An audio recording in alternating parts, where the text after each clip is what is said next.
I got over 1000 subscribers on this channel really quickly. So let me show you how I did that in 2 minutes. And I also have over 2000 subscribers on this channel and my other channel. And I have monetized many other channels in just a few days again and again. So these are the different channels that I have monetized. And just in case you might be thinking maybe these are fake, as you can see, they are real. So stick around because I'm going to also show you how to get 4000 watch hours in just a few days like I do from the video in the description, but more on that later. Now for me to get 1000 subscribers in just 2 minutes of work without posting my own video, I simply used YouTube's new content features that are making getting 1000 subscribers fast really easy. So this is how it works. Go to YouTube, find a video with over 10 million views like this one for example, then click this remix icon, then green screen, then extend the video, then done.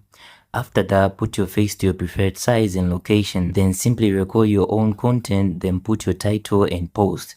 And by simply doing that, I go over 1900 subscribers and over 500,000 views from a single short video I didn't originally create myself. By the way, this channel is not mine. I'm going and getting it monetized for my client. So I won't show you what it is because the last time I reviewed one of my client's channel, things went terribly wrong. First, more people started posting content in the same niche which saturated that niche. Then other people went ahead to watch some videos on the channels and confused the algorithm because when it recommended more videos to them, they didn't watch. So the algorithm stopped promoting the videos because it thought they were bad. But it got even worse when one person copied videos from our channel and pasted the same videos to his channel so he could also go viral. Then when YouTube realized that, they demonetized our channel for reused and inauthentic content because they probably thought it was us doing that. So those are some of the many reasons why from now on I won't be exposing the channels I'm working on unless when it's very necessary or if my client permits me. So I can guarantee that if you try out this strategy, it will get you over 1000 subscribers really quickly in only a few hours like I did, or in a few days for some of you, because the results differ from person to person. But if you want to get monetized really quickly, you also need to get 4000 watch hours. And if you want to know how to get your first 4000 watch hours really fast, click this video. It's gonna show you how to do that.